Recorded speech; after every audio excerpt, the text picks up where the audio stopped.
Сәлем достар, сіздермен бірге өзіміз шай ішейік подкаст, отбасы банк. Лайктарыңызды басыңыздар, пікірлеріңізді жазыңыздар және біздің парақшаға тіркеліңіздер, себебі сіздерді өте керекті маңызды ақпараттар күтеді.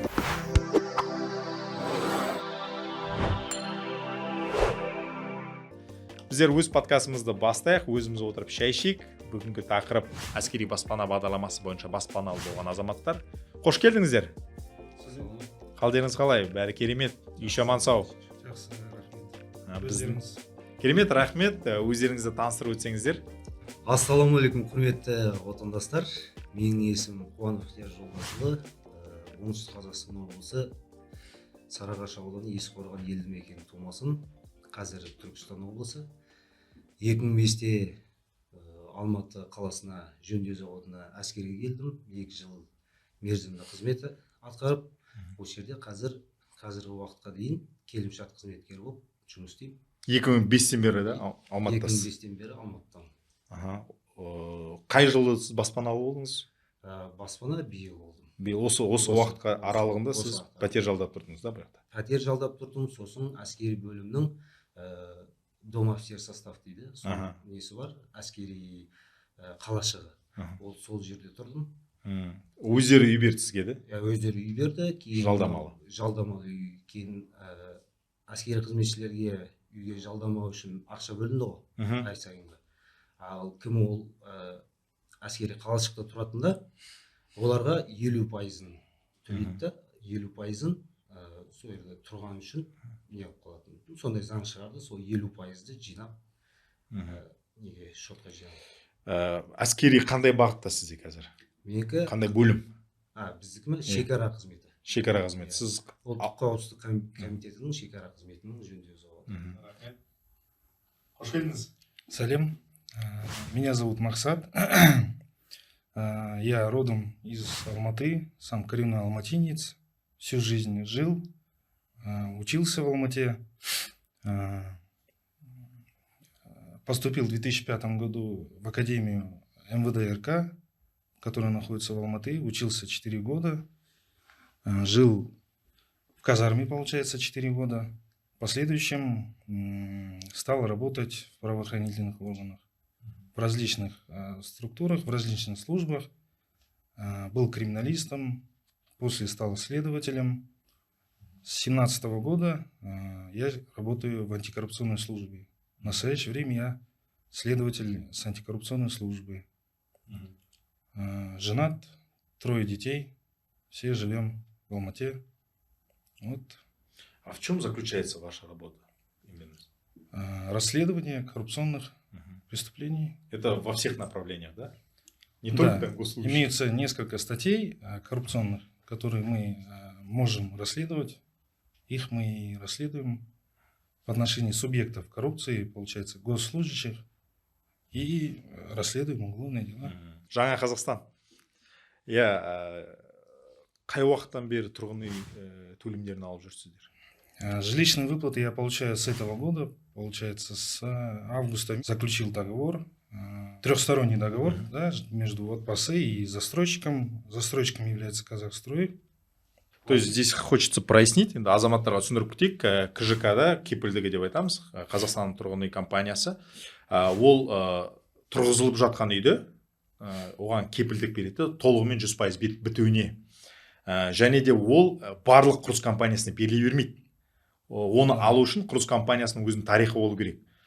Яғни оның бір салынған мөлшері болу керек, шаршы метр жағынан, оның сәтті проекттар, жобалары болу керек деген сияқты. Хорошие обороты должны быть, да? Хороший опыт строительства, они должны, до этого у них должны быть ЖК или другие. Тарихы болу керек ол компанияның. Яғни ол туралы сонымен қатар пікірлер де қаралады.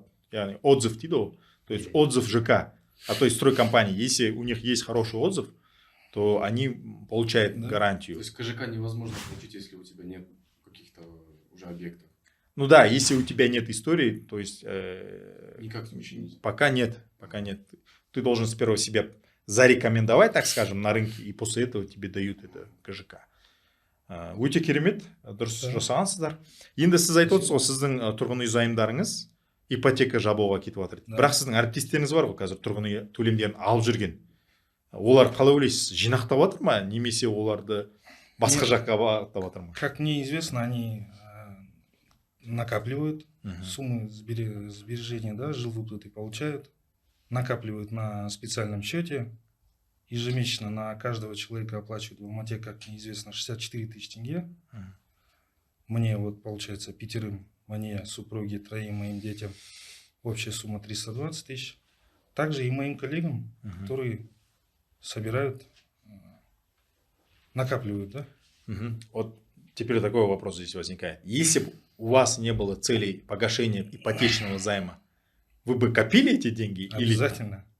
У меня имеется горький опыт, да, или как можно назвать. Мгм.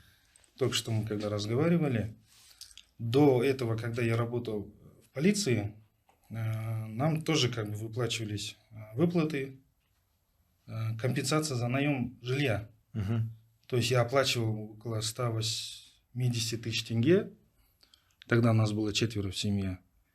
И эти деньги полностью уходили у меня арендатору, да. Тогда я думал, ну почему не сделают программу такую, что я могу оплачивать за ипотеку. Мгм. То есть как бы платили кому-то за не свою квартиру. Мгм. Вот такой опыт был. Мына тұрғын үй займдарын алар алдында сіздер білдіңіздер ғой да, басқа органдарға осы тұрғын үй төлемдерін жүріп жатқандарын, беріп жатқандарын да. Иә. Сіздерге келгенде осы тұрғын үй займ төленеді дегенде қандай сезімде болдыңыздар? Жақсы сезім, конечно. Радость. Мгм. Ну, Негізі соцпакет же для госслужащих очень хорошая помощь. от государства, мемлекеттің тарапынан. Сізде қандай оқиға, қалай келдіңіз баспанаңызға? Қателеспесем 2005-тен бері осы уақытқа дейін жалдамалыда тұрдым, сосын әскери қалашықта тұрдым. Жалдамалыда тұрған кезде де, ол кезде мына программа не жоқ еді ғой, ай сайынғы займ желеға ақша бөлінеді ғой, сол тұрғын үй төлемдері. Иә, тұрғын үй төлемдері болмайтын. Мгм. Ол кезде өзіміздің ай сайынғы еңбек ақымыздан беретінбіз. Мгм. Сосын осы программа ашылған кезде қуандық. Сосын 2016-да мен Жилстрой банкынан, отбасы банкынан Мгм. есеп шотын ашып қойдым да, бірақ ұмытып кеттім. Ол кезде ол программа жоқ еді ғой. Кейін программа ашылған кезде мен отбасы банкіне барып есеп шот ашамын десем, олар айтты, сізде уже ашылған деді. Бар. Еще оның ішіне кішігірім ақша салып қойған екен. Мгм. И содан сол жерге жинап бастадым. Осы биыл қайсы ай еді? Мгм. Август айында осы әскери баспана деген программа ашылған кезде бірінші болып сол 25-іне ашылды. 25 күні заявка беріп қойдым. И қыркүйектің 25 күні ол программа тоқтатылатын болды. Сол күнге дейін заявка беретін. И 25-ші қыркүйек күні компьютерден кіріп тексерсем, тізімге, негізгі тізімге. И жұмыстағылардың мысалы бір 8-9 адам өтті негізгі тізімге. Көбі резервке өтіп қалды. И сол кезде көбі сұрап отыр, неге мен резервке өтіп қалдым. Оказывается, ол жерде отбасы банк историяңды қарайды екен, қанша уақытын жинағансың. Кім толық түсіп тұрған ақшаны бәрін жинаған болса, солар барлығы негізгі тізімге өткен. Ал кейбіреулер жартысын шешіп алған, жартысын жинаған, солар резервке өтіп қалған, не болмаса тізімге енбей қалған ғой. Менде 4 балам бар, әйелім 6 адамға. Сол негізі тізімге өткеннен кейін пәтер іздеп бастадым. Көп нелерге бардым, застройщиктарға. Первичный болды. Барлығы первичный ғой. Биыл ғана первичный, вторичный алып тастады. Көп жерде черновой болды. Толық бітпеген. Ал енді мен алғаннан кейін бірден көшу керек болды ғой. Алматыда өзімнің тұрғылықты үйім болмағаннан кейін. Соны дайын үй іздедім де, ЖК-тен шебер құрылыс компаниясы салынып болған чистовой дейді ғой, ішінде 3 бөлмелі пәтер, асхана уже орнатылған, холодильник, духовка, газ плита, кіресің дайын. Ол сол жерден бір ғана бөлме, квартираға қалған кейін 3 бөлме, ол сол жерден. Сізді күтіп отыр дейсіз ғой. Соған іліндім мен. Керемет.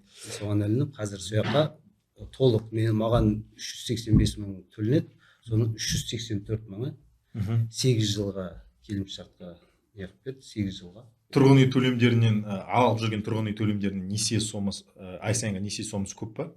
Иә, маған беріліп жатқан 300. 385 мыңның 384 мыңы кетіп барады, 8 жылға. Мә, керемет. 1 мың теңге ма сонда айырмашылығы? Айырмашылығы 1 мың. Сіз төлем қабілеттілігін растаған жоқсыз ғой да сонда? Жоқ, төлем қабілеттігін растаған жоқпын, андай қағаз нелер.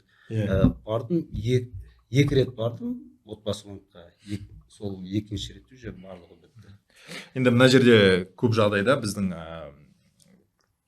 әскери қызметшілерден, енді мен олармен қарым-қатынастамын ғой, сұрақ туындайды да, неге мен өтпедім деген.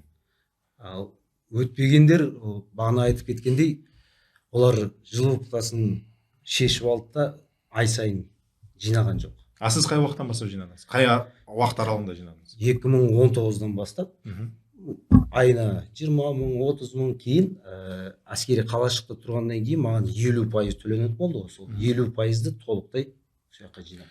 Бір енді шыны керек, былай керемет мысал да. Конечно. Неге дейсіздер? Себебі қазір көп жағдайда әскери қызметшілер ақшасын жинамайды. Енді бұл ащы болса да шындық. Екіншіден, олар тұрғын үй төлемдерін басқа бағытқа жұмсайды да. Ал сіздің жағдайыңызда сіз 50%-ын пәтер жалдауға жіберіп бердіңіз, 50%-ын отбасы банкінің депозитіне жинақтадыңыз. Сонымен қатар 3 жыл аралығында да 19-дан бастап дедіңіз. 19-дан бастап. Яғни 3 жыл аралығында Какую сумму накопили? Мен 4 миллион 500 жинадым, маған миллион жетіспеген еді, оны өзім ағам оған көмектесті. Жақсы. Классно. Нужны такие братья. Ағасы барын жағасы бар дейді. Үйде 9-шы перзент болған үшін ең кішкентаймын ғой. Үлкен семьямыз. Әскери қызметшілер бағдарламаға қатысар кезде біздер негізі біріншіде бұл жағдай түсініп алу керек те, бұл мемлекеттік бағдарлама емес, әскери баспана бағдарламасы. Программа банка, да? Это программа банка, то есть здесь это продукт банка. Это только для военных? Почему там для учителей или там других людей, для обычных работников? То есть в банке делится на 2 направления, то есть программы. Есть государственные программы и есть продукты банка. В случае государственного банка программ это получается бақытты отбасы, шаңырақ, кредитное жилье, есть такая программа. Это в основном направлено для очередников. Это многодетные родители, да, то есть матери-одиночки, там, родители, воспитывающих ребенка-инвалида, также бюджетники. Ну, кто состоит в очереди, они могут участвовать в этих программах. А банк со своей стороны предусмотрел данную программу, чтобы стимулировать военнослужащих. Енді соңғы жағдайда өздеріңіз біліп жатсыздар ғой, қандай жағдайда өмір сүріп жатырмыз да, мысалға. Сол себепті мен өзімнің ойым, енді бұл жерде біздер әскери қызметшілерге, әскери бағытта жұмыс жасайтын азаматтарды көп ынталандыру керекпіз. Сол себепті бұл бағдарлама іске қосылды. Және де көптеген сұрақтар туындайды, неге мен өтпеймін деген сияқты мысалға да, бұл бағдарлама бойынша. Бұл жерде бағдарламаның бюджеті дейді, енді несие беру сомасы шектеулі, сонымен қатар оған тек қана шектеулі азаматтар өте алады. Если ты проходишь по конкурсу, там первоначальный взнос 15%. 15? Да. 15% жинадым ғой, мен 15% жинап, сол конкурс, неге заявка бергеннен кейін сол конкурстан өттім. 15% жиналғаннан кейін. Несие қанша пайыз болды? Несие 39 миллион 200. Ол сомасы. Несиенің пайызы қанша? Несиенің пайызы 8 жылға дейін 15%, кейін 4 жылға 4,5%. Жоқ, 8 жылға дейін 8% сізде. 8 жылға дейін 8%. Сосын барып қалған 8 адастым. Енді қалай ойлайсыз, сіз баспаналы болғаннан кейін, яғни өзіңіздің тәжірибеңізбен көрсеткеннен кейін, сіздің әріптестеріңіз отбасы банкінде депозиттарын жинайды деп ойлайсыз ба? Жинайды деп ойлаймын. Да. Ну и вы посоветуете, да? Иә, и айтып отырмын оларға. Осыған дейін де мен айтып жүргенмін, жинай беріңдер. Ол шешкенмен ақша қолдың кредиті, ол шешкеннен кейін ол ақша бәрі жаратылып кетеді. Негізгі себеп неде жинақтамау? Негізгі себебі ол сенім болмаған шығар, может. Сенбеген шығар, ертең ала алмай қаламын. Ақшаның құны кетіп қалады. Ақшаның құны кетіп қалғанымен қазір неде отбасы банкта ашылды ғой. Жылдың аяғында сенің суммаңа 10%, 4% сондай көтерме ақшалар құйылады. Сіз ол жерде ештеңе ұтқызбайсыз деп ойлаймын. Вы про компенсацию не слышали? Отбасы банки. Ежегодно, да? Да. Нет, не ежегодно, это премия государства. Сейчас Премия есть. государства ежегодно в декабре, да? В декабре 20% от государства. Еще есть компенсация. Компенсация келесі я жылы заявку подал, кстати. Заявку подали, мен да? де беріп Да. Беріп қойдыңыз ғой, да? қойдым. Сіздің жағдайыңызда бір шама ақша түсу керек. Бір санақ түсіруге 5 миллион 880 мың.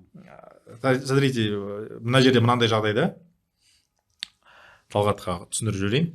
Бізде мемлекеттің тарапынан теңгелік депозиттарды қорғау мақсатында, қазір өздеріңіз білесіз, 2022 жылы доллар қатты көтеріліп кетті. Сол себепті мемлекеттің қолдауымен отбасы банкінің салымшыларына, тек қана отбасы банкінің емес, теңгелік депозиттарды. Яғни соның ішінде отбасы банк. Да, не только отбасы банк, но у нас как бы депозит только в тенге копится, и мы здесь большой акцент делаем и информируем людей, чтобы они подали заявку. То есть на те депозиты, которые были, на те деньги, которые были в депозите до 23 февраля 2022 года, на эти деньги от государства плюсуются 10%. Накопленные суммы? А накопленные суммы.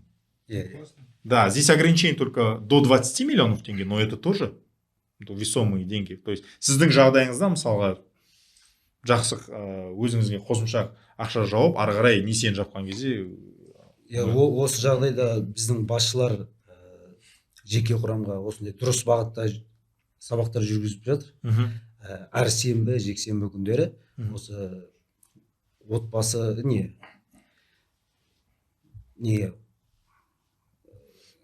жиналыстарда осындай нелерді алдында отбасы банктарында келіп, әскери бөлім келіп, сондай нелерді кімге қандай бағытта алған дұрыс. Мысалы, кейбіреулер 50%-ын жинап қойғандар бар да. Иә. Баласы көп, 7 бала, 8 бала бар. Олар 50%, ол 50%-бен алған дұрыс. Сондай жағдайлар бәрін келіп біздің басшылар дұрыс бағытта түсіндіріп жатыр. Кстати, вот с информацией от отбасы банка, как вообще доходит до вот информации? Да, к нам, вот как сказал Ихтияр, к нам тоже приходят сотрудники с отбасы банка, рекламируют эти программы, которые есть, кому какая программа подходит, то есть и смотрят их счет, помогают, информируют. Информируют. То есть да? Недостатка информации нет у вас, да, с этим проблем Нет, как бы, да? Нет.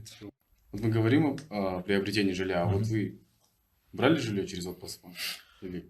Әрине, былай ғой негізі көп жағдайда, мен сіздерге айта өтейін, өзімнің оқиғамда да. Бесплатно дают, наверное, отбасы банка. Күшті олар еді, әрине. Жоқ, бізде негізі отбасы банкының қызметкерлеріне арнайы бағдарлама жоқ. Біздерде бәріңізде бірдей деңгейдеміз. Біздің бір артықшылығымыз, біз мәліметті білеміз да. Қандай бағдарлама жүріп жатыр. Сондықтан сосын енді көп жағдайда қазақпыз десек өзімізге тиеді ғой. Азаматтар келеді де көмектесейік, бүйтейік, сөйтейік деген сияқты. Мен көмек салатым, тек қана ақпарат беріп көмек салам да, болды. Сол себепті барлығына да айтамын да, сіздер біліңіздер, оқыңыздар, түсініңіздер, сол кезде ғана баспаналарыңызға қол жеткізесіздер. Мен өзімнің жағдайыммен бөлісетін болсам, мысалға 2009 жылға дейін біздер общежитие дейді ғой, бір бөлмелі пәтерде тұрғанбыз. Когда студентом были? Нет, я еще работал тогда, вот только начинал вот работать. Төрт ағайындымыз, екі апам, қарындасым бар, и ата-анам. Сосын сол үйде тұрған кезде мен отбасы банкіне жұмысқа кірдім. Жұмысқа кіргеннен кейін сразу хата, да, появилась? Сразу емес, енді тез арада емес, мен сіздерге айтайын. бір жылдың ішінде 2 бөлмелі пәтер алдым. Қалай? Ну вот, Иә, объясните, сұрақ да, как. қалай? Скорость Может точно быть, что-то не так. Бұл жерде мен іште болып жатқан бағдарламалардың артықшылықтарын, талаптарын да, мысалға шарттарын біле бастадым. Қалай баспаналы болуға біле бастадым. Яғни мен сияқты әрбір азамат та біле алады оны, егер де өзіне керек болса. Және де ол кезде, мысалға байқасаңыздар, бұрында бастапқы жарнасыз үй алу болды. Естіп жатасыздар ғой да? Жалдамалы, то есть арендный жилье деген бағдарламалар болды. Естіп А жатқан вы шығарсыздар. по какой программе взяли? Мен бастапқы жарнасыз үй алдым. Поставка жена. Это без первоначального Без взноса. Первоначально. А сейчас есть такие Классно. программы? Сейчас нету. То есть каждым годом условия программы, они меняются. Мгм. И я всегда говорю, не ждите чего-то, участвуйте прямо сейчас. Узнавайте прямо сейчас. И көбісі айтады да, ой, сол жақта жұмыс істейді, сол жақтан алады деген сияқты. Привилегии свои. Иә, да, иә. какие-то. Ну, это как, не деп айтады оны, қалай айтады еді? Привилегии? Нет, не то, что привилегии, адамдардың ойы ғой сондай, мысалға. Теріс ойы. То есть өзі сол жақта жүріп, привилегия Для деген вас сияқты. вообще никаких скидок нет, что так же, как Бізде бәріміз адамдармен бірдей деңгейдеміз, бірдей шарттармен үй аламыз. Біздер де Мәліметті жақсы білген үшін осындай бағдарламаларды уақытында біліп, сол уақытта құжат тапсырып алғансыз ғой. Иә, оны мен жасырмаймын. Бәрімен бірдей, бірақ мен тек қана өзімнің сол бағдарламаларды білгенім үшін алдым да. Және де қазір де айтамын азаматтарға, біреуге ақша беріп, егерде біреуге қазіргі өздеріңіз көріп жатқан шығарсыздар, неше түрлі блогерлар бар да, мысалы ипотекалы блогерлар мысалға да, олар бар мәліметті мына банктегі қалай айтады, бесплатно дейін тегін мәліметті сатады да. Иә. И бар, слышали, наверное, не слышали? Потому что людям легче посмотреть в Инстаграме. Талгат, ты не слышал таких блогеров? Ипотечных блогеров? Ну, значит, вы еще не интересовались жильем. То есть, да, сіз естіген Мен жоқсыз? естідім. Қандай блогерларды білесіз? Енді аттарын айтпай ақ қояйын енді, бірақ естідім. Енді Бір жарайды. емес, бірнешесін естідім сондай ақшаға не қылатындарды. И біздің жұмыста да осы не қаржы бөлімінің осы именно квартирный жайында құжаттармен айналысатын бастар бар. Солар бізге айтты, егер банкқа барған кезде банктың қызметкерлерімен сөйлестеріңіз. Банктың сыртында сондай жүргендер болуы мүмкін. Сіздерді шақырып ақшаға істеп беремін дегендер. Оларға жоламаңыздар деп сондай нелерді, бағыттарды айтты. Мен сразу банкке барып, сол банктың қызметкерлерімен сөйлесіп, сол жерде толық мәліметтерді алып, содан кейін уже құжаттарды тапсырып бастаған. Осы арада айтқым келеді да, біздің тіркелушілерге, достар, араларыңызда ақылы мәлімет алған азаматтар болса, пікірге жазып кетіңіздер. Сосын сіздерге айтамын, ешқашан ақылы ақпарат алмаңыздар. Оның барлығы тегін, банкке келіңіздер. Мы сейчас здесь собрались, чтобы рассказать о продуктах банка, рассказать о военном продукте, как можно приобрести, то есть, чтобы люди знали в живом примере. И этот сейчас подкаст делается для этого, чтобы люди больше узнали от простого населения. Қазір енді азаматтар білесіздер ғой, көбісі андай менеджерға сенбейді. Они, может, в очередях не хотят стоять, да? Нет, я же говорю, что если не хотят стоять в очереди, егер кезекте тұрғысы келмесе, онда банктың кеңесшілеріне барсын. Это кто такие? Есть в банке есть штатные сотрудники, которые сидят в офисах у нас. А, кстати, есть такие нештатные, Мгм. которые они... Ну, ты с ними постоянно на связи. Это как твой личный менеджер от банка. То есть такой, Аккуратно, кстати, он был. всегда тебя информирует, что-то рассказывает.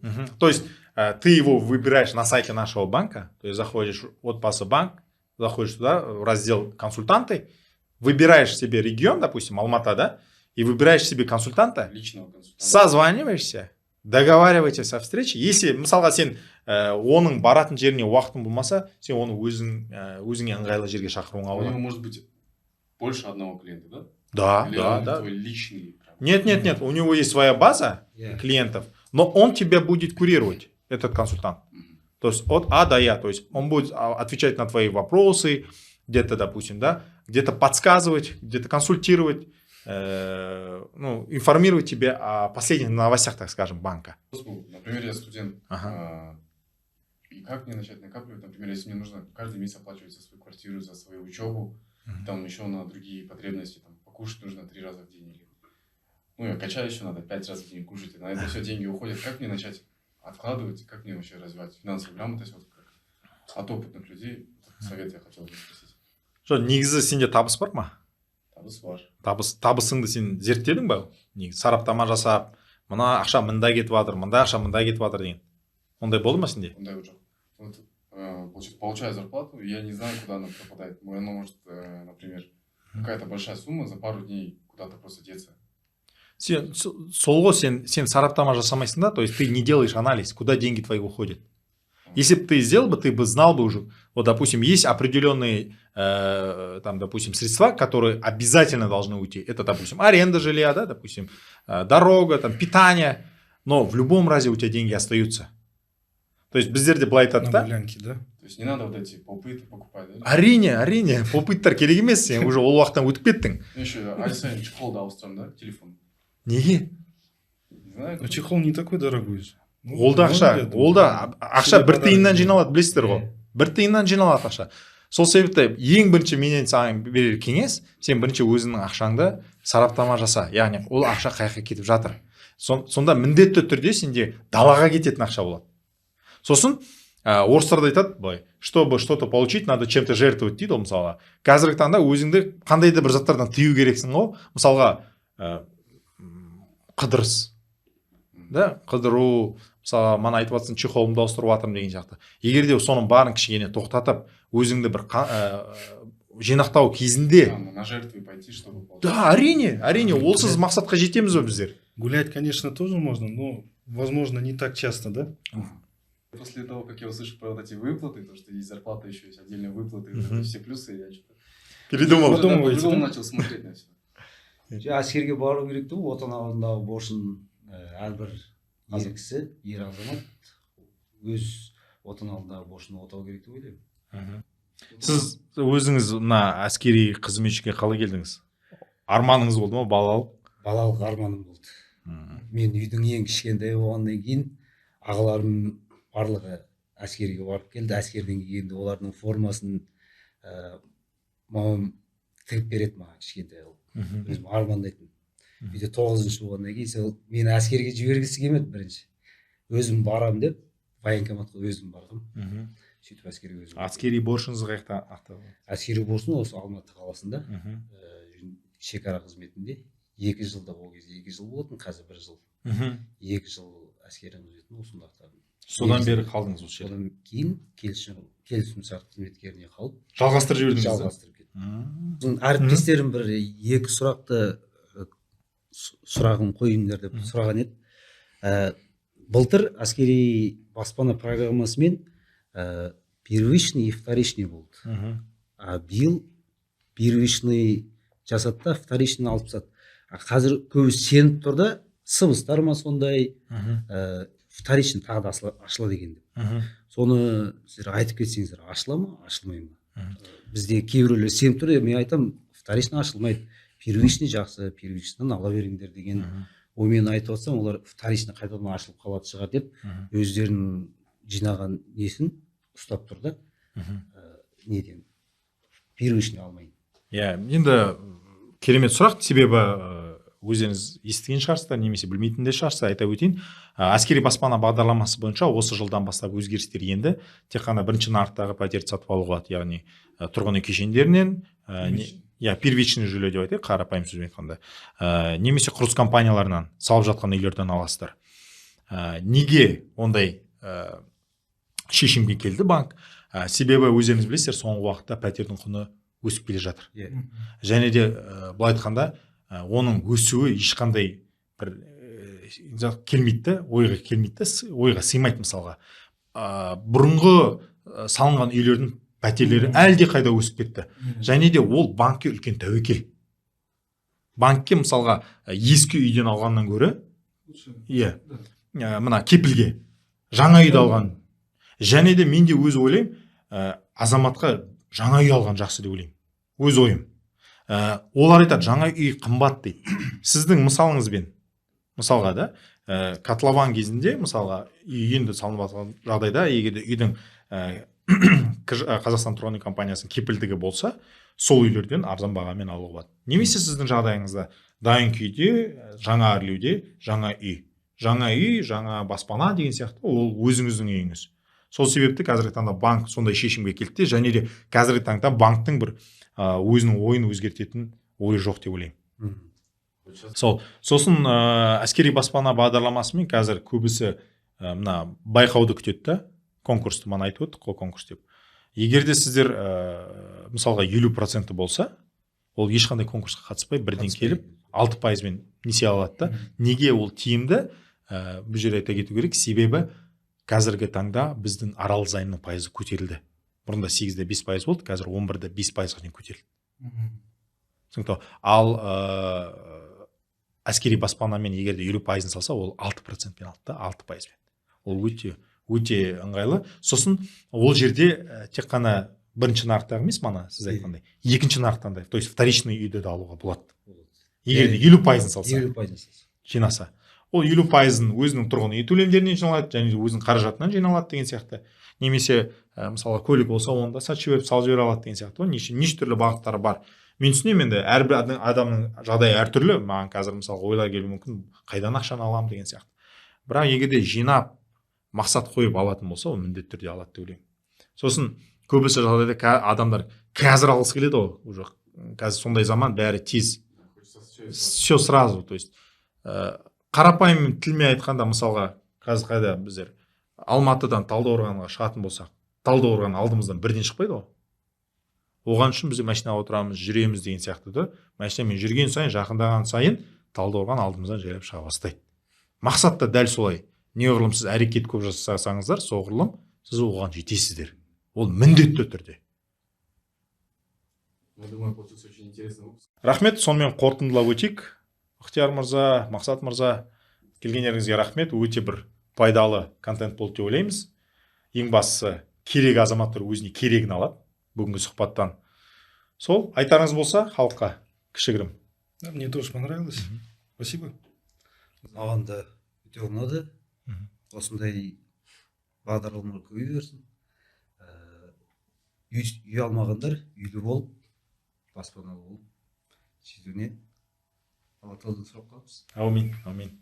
Я считаю, все, кто посмотрит для себя, возьмут от этого выпуска плюсы для себя. Керемет. Сонымен достар, өте қызықты подкаст болды деп ойлаймын. Егер де сіздер ипотека бойынша толыққанды мәлімет алғыларыңыз келсе, біздің Академия ипотеки жобасына кіріп, сол жерден несиені қалай рәсімдеу жолдарын біле аласыздар. Біздің парақшаға тіркеліңіздер, лайк басыңыздар, пікір жазыңыздар. Сау болыңыздар.